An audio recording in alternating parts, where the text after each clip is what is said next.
할렐루야. 성령 충만하십시오. 말씀 충만하십시오. 기독교는 고난의 종교가 아니라 부활의 종교입니다. 예수님의 이 부활은 아담의 범죄 이후에 사단에게 모든 인류가 속박을 당했던 사망 권세를 물리친 엄청난 사건입니다. 그래서 기독교의 신앙의 핵심이 두 가지가 있다면 십자가와 부활인 줄 믿습니다.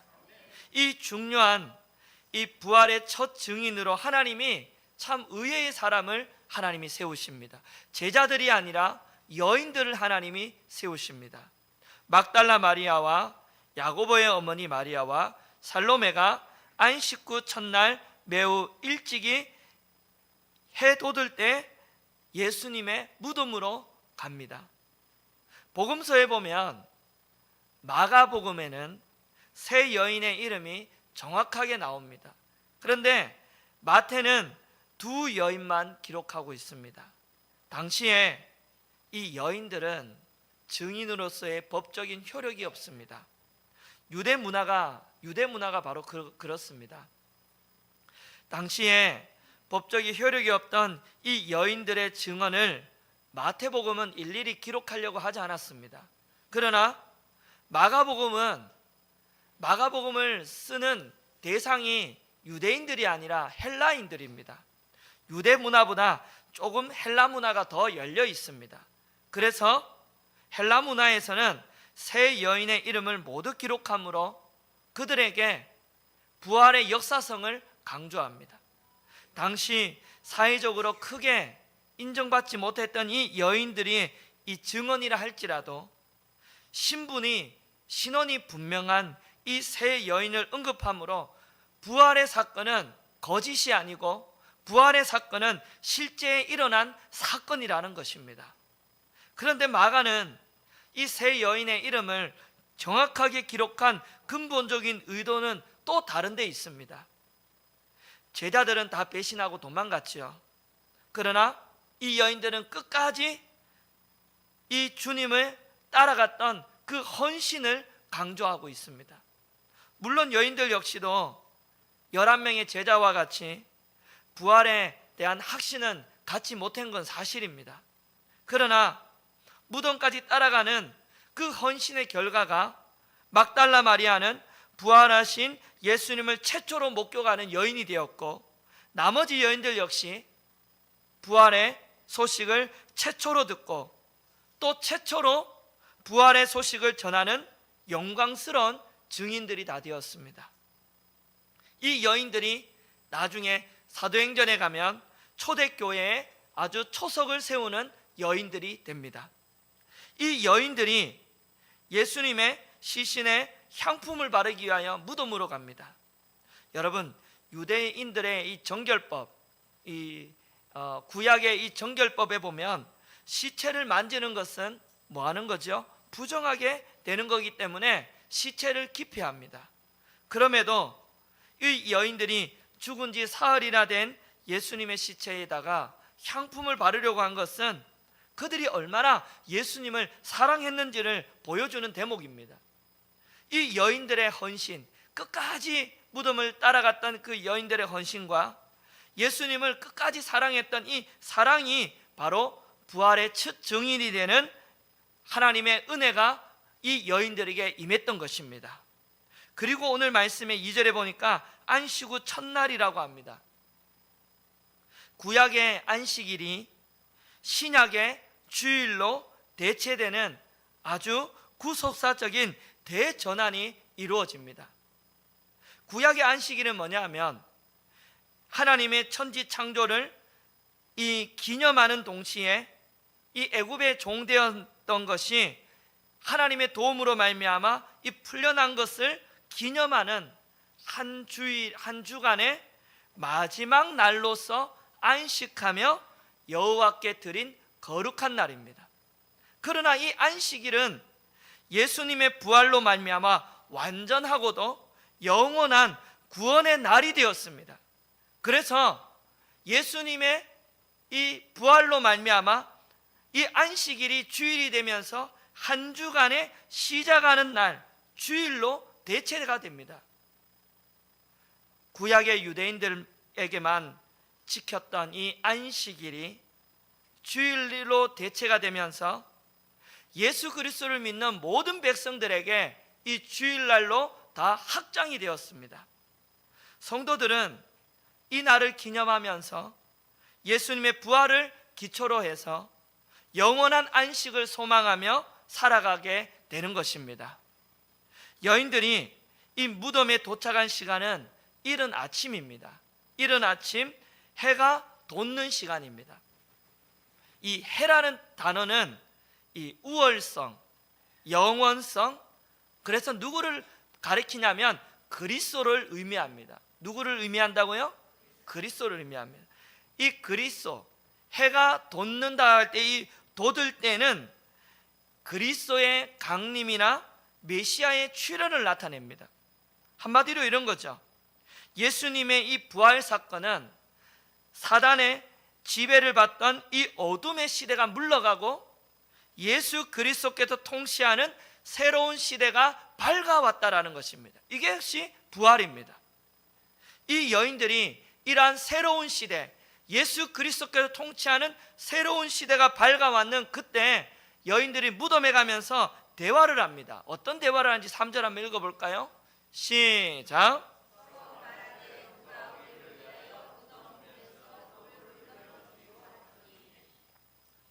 여인들의 대화 가운데 걱정거리가 하나 있습니다. 뭐죠? 돌입니다. 돌. 큰 돌이에요. 무덤 앞에 놓여 있는 이 돌을 누가 굴려줄까? 예수님의 시신에 향품을 바르려면 그 무덤에 돌을 옮겨야 되는데 여인들의 힘으로는 도저히 그 돌을 옮길 수가 없습니다. 그런 걱정을 하면서 4절 한번 볼까요? 4절 시작.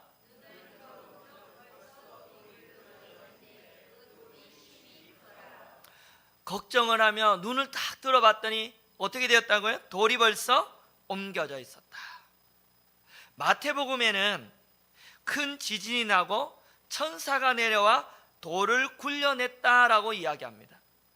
유대인들은 하나님의 임재를 상징할 때 하나로서 지진을 말합니다. 마태복음에는 예수님의 부활을 하나님의 임재와 능력으로 말미암아 초자연적인 사건을 묘사하기에 그 지진을 기록했습니다. 중요한 것은 사복음서를 쭉 읽어보시면 한 가지 공통된 진리를 발견하게 됩니다. 그게 뭐냐면 무덤이 비어 있었다라는 겁니다. 무덤에 돌이 굴려져 있고 예수님의 시신이 없다라는 것이 사복음서에 동일하게 공통적으로 나오는 하나님의 말씀이요 분명한 증거입니다. 그리고 5절 한번 보십시오. 이제 여인들이 무덤 안에 들어갔습니다. 시작.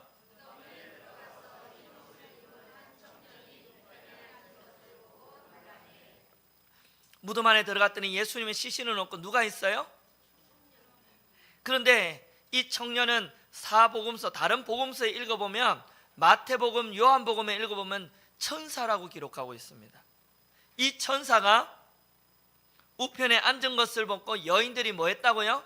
놀랐다. 놀랄만 하죠. 여인들의 생각에는 그 무덤이 돌로 갇혀져 돌로 막아져 있을 거라 생각했는데 큰 돌이 열려져 있지를 않나. 당연히 있어야 될 예수님의 시신은 없고 한 청년이 앉아 있는 거예요. 천사가 딱 앉아 있는데 얼마나 놀랬겠습니까? 우리가 생각한 그림과 다를 때 이 여인이 너무나 놀라가지고 정신을 못 차릴 정도로 놀랐습니다. 그러자 6절에 보세요. 천사가 뭐라고 이야기하죠? 시작.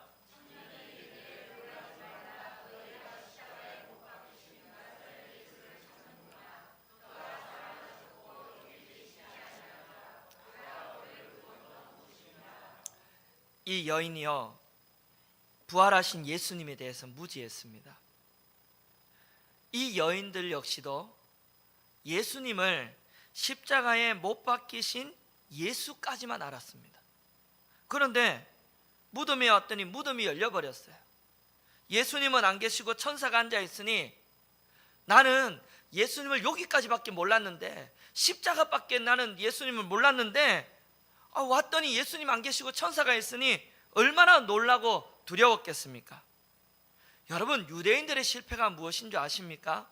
바로 예수님을 십자가에 못 박힌 예수까지만 알았다라는 거죠. 즉 예수님을 십자가에 못 박아 버리면 모든 것이 끝날 줄 알았습니다. 십자가의 예수까지밖에 모르는 것이 유대인들입니다. 그러나 여러분, 예수님은 십자가에서 끝나는 분이십니까? 아닙니다. 십자가로 끝이 아니라 예수님은 부활하셨습니다. 다시 사셨습니다.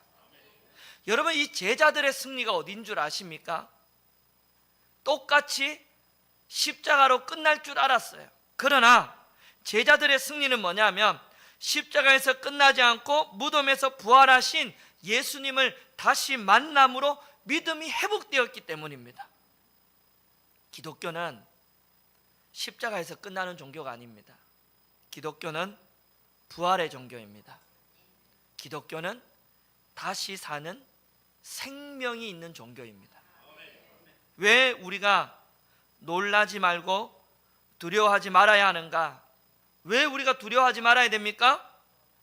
예수님이 다시 살아나셨기 때문입니다.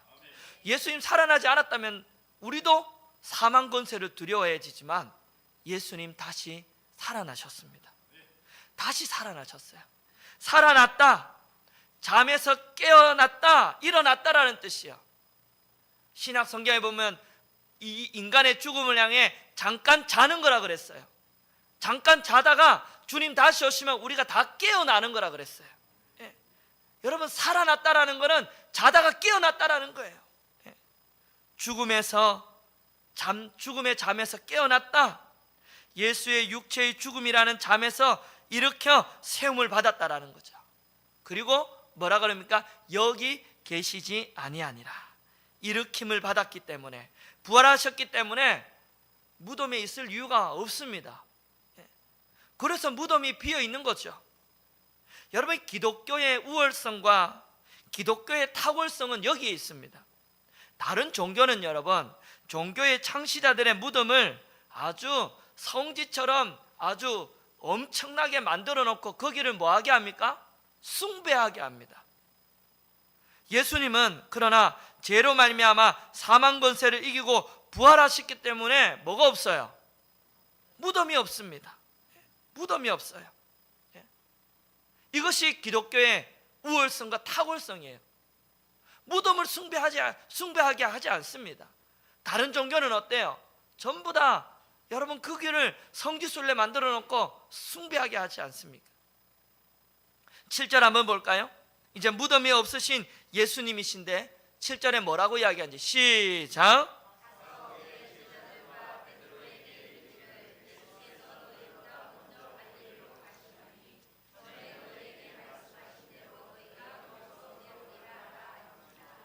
천사가 빈 무덤을 본 이 여인들에게 이제 말을 합니다. 이제 무엇을 너희들이 해야 될지를 말합니다. 먼저는 가라, 떠나라. 부활의 장소인 무덤을 떠나라는 거죠. 기독교는 피로 멍든 시신을 향유로 닦으면서 위로를 삼는 그런 종교가 아닙니다. 기독교는 무덤을 박차고 나와야 됩니다. 그리고 뭐라 그러죠? 이르기를 하는 이 말은 이야기하다라는 뜻입니다. 이야기하다.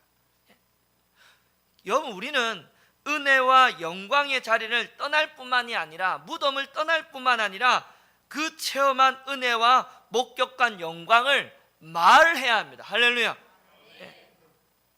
부활을 보고 들은 자들은 무엇을 말해야 됩니까? 예수님이 부활하셨습니다. 예수님이 살아나셨습니다. 또한 제자들보다 먼저 갈릴리로 가실 것이라는 소식을 제자들과 베드로에게 전해라는 거죠. 부활의 증인은 썩어가는 시신을 붙들고 한없이 슬픔에 절어 향유나 뿌리며 위로를 삼는 종교가 아닙니다.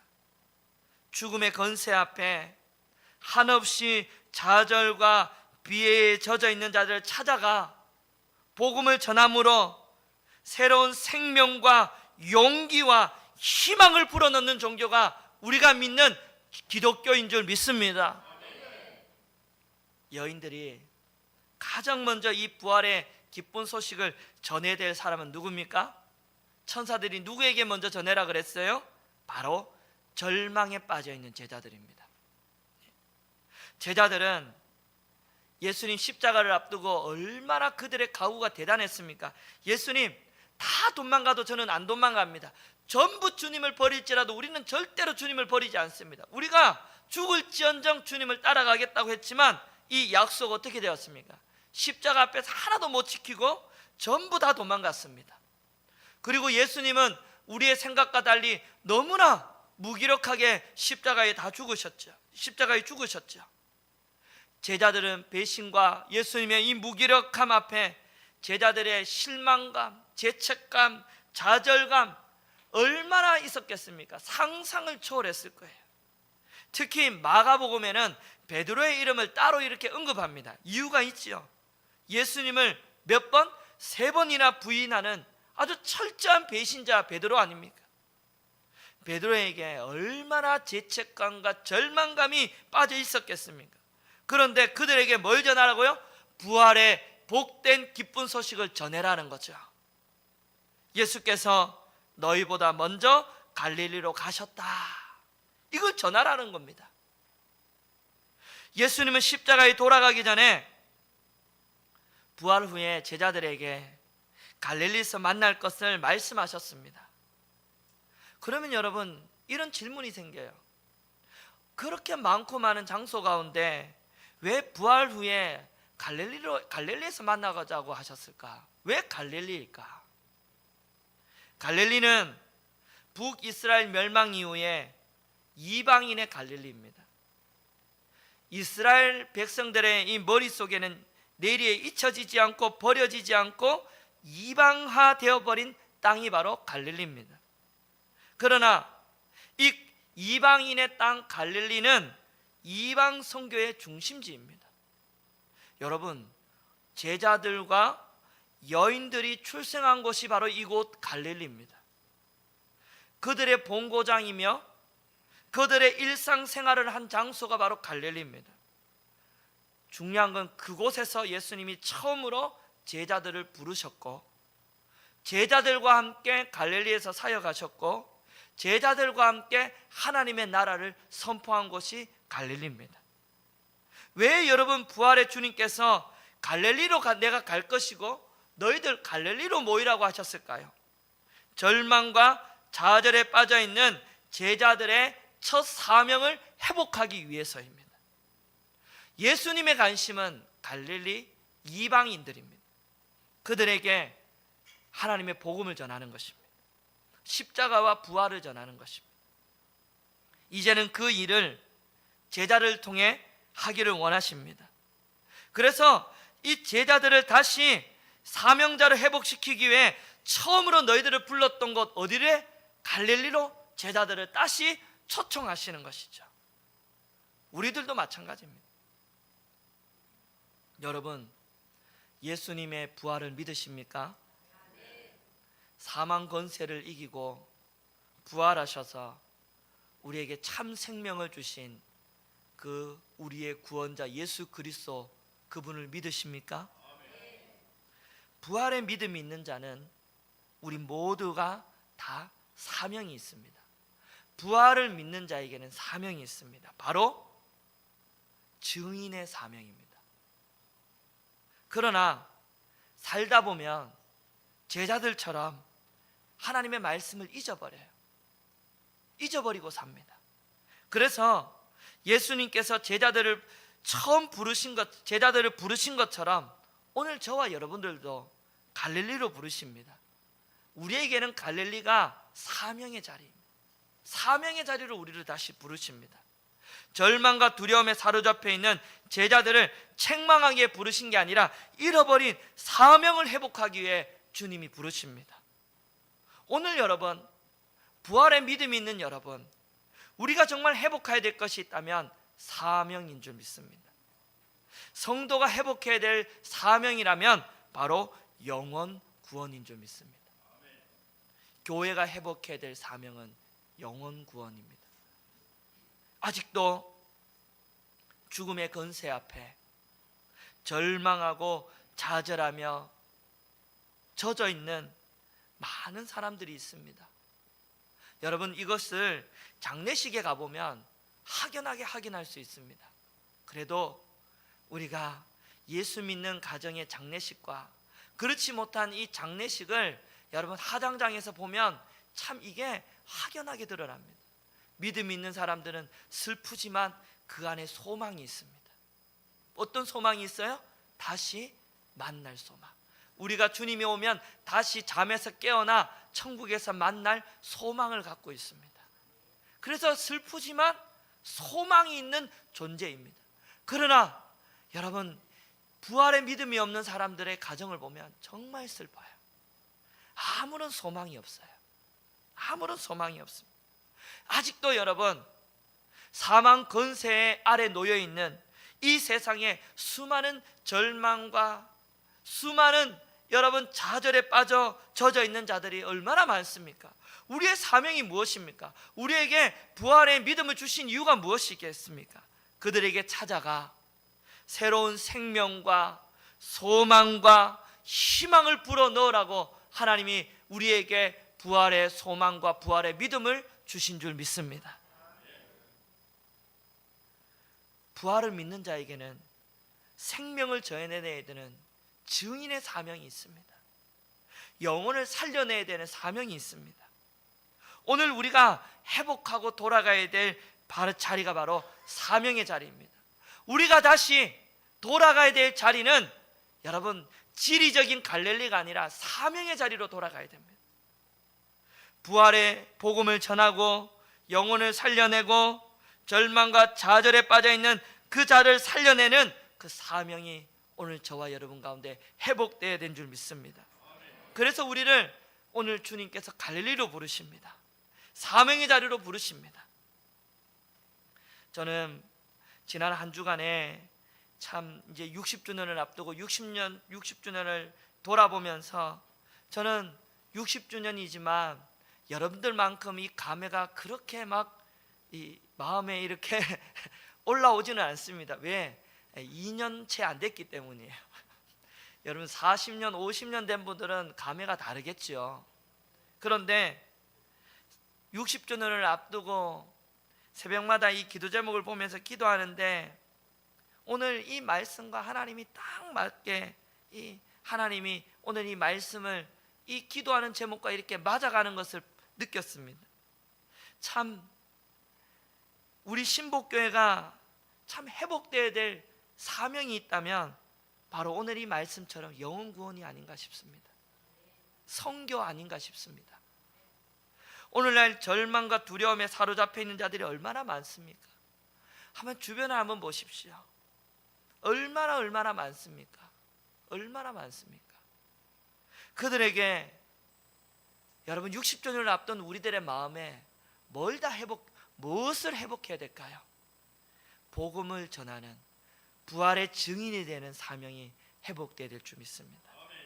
하나님이 오늘 저와 여러분들을 이렇게 신복교회로 부르신 것은 영혼을 살리는 사명을 위하여 우리를 부르신 줄 믿습니다. 우리 교회가 앞으로 나아가야 될 방향과 비전은 분명합니다. 영혼 구원입니다. 영혼 구원. 예. 복음으로 영혼이 살아나고 살리는 교회가 우리 교회가 나아갈 방향이며 분명한 비전입니다.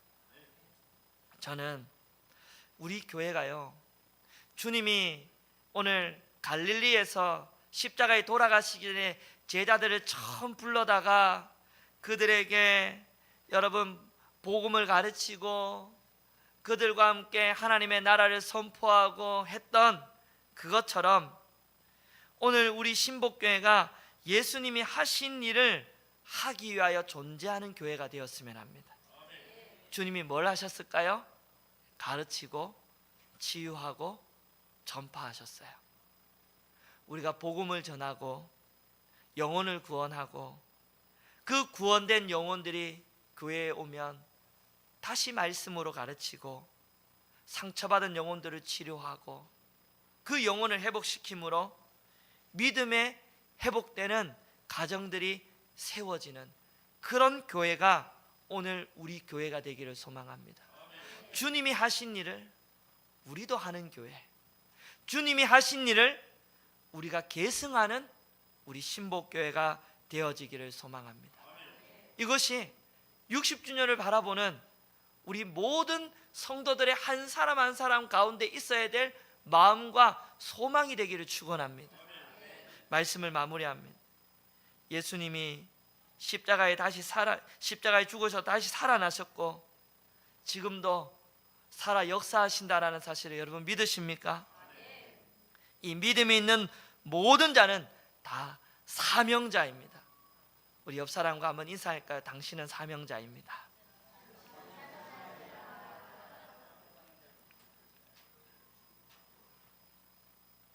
부활의 믿음이 없는 자에게는 해당 사항이 없습니다. 부활의 믿음을 가지시기를 축원합니다. 그런데 부활의 믿음이 있는 자들은 다 해당 사항이 있습니다. 증인이 우리의 사명입니다. 전하는 것이 우리의 사명입니다. 주님 살아나셨습니다. 아멘입니까? 오늘도 이 자리에 역사하십니다. 각 가정마다 역사하십니다. 자녀 가운데 역사하십니다. 주님만이 우리의 구원자이십니다. 여러분, 이 믿음이 있는 자에게는 다 사명이 있습니다. 전해야 되는 사명이 있습니다. 하나님이 우리를 부르신 이유는 이 사명자로 우리를 다 부르셨습니다. 살다 보면요, 제자들처럼 이렇게 사명을 잊어버릴 때가 있습니다. 그런데 오늘 우리 주님이 다시 부르셔요. 갈릴리에 모여라. 주일날에 모이는 이유가 뭐죠? 다시 우리가 잊어버렸던 마음을 회복하는 시간 아닙니까? 주일날에 내가 바쁘게 살다 보면 내가 무엇을 위해 살아야 되는지를 잊어버리다가 주일날에 모여라. 하나님의 말씀을 통해 다시 깨우치고 우리가 이 사명을 회복해야 되는구나 라는 것이 오늘 우리들의 삶 아니겠습니까? 여러분, 주님은 오늘 우리들에게 만나자고 하십니다. 제자들을 만나신 것처럼 우리를 만나자고 하시고 사명을 우리에게 회복시키기를 원하십니다. 우리 신복교회가 영혼 구원에 대한 사명이 다시 회복되어 복음을 전함으로 영혼이 살아나고 살리는 교회, 같이 해봅시다. 영혼이 살아나고 살리는 교회. 옆 사람과 인사합시다. 살아나고 살립시다. 네. 죽으면 안 됩니다. 시작. 네. 죽으면 안 돼요. 살았다가 왔는데 죽었다 가도 안 됩니다. 그건 더더욱 안 되는 일이고, 이건 좋습니다. 죽었는데 와서 살아나는 건 좋습니다. 우리 교회 오면 살아나기를 바랍니다. 영이 살아나고 지치고 상처받고 절망과 좌절의 마음이 살아나서 살아난 그 마음을 가지고 살리는 교회, 이 사명이 우리에게 주어진 우리 신복교회, 이 사명을 이루어가는 그런 60주년을 맞이하는 우리 신복교회 한 영혼 한 영혼의 마음속에 이 비전이 세워지기를 주님의 이름으로 간절히 축원합니다. 우리 자리 한번 다 일어날까요?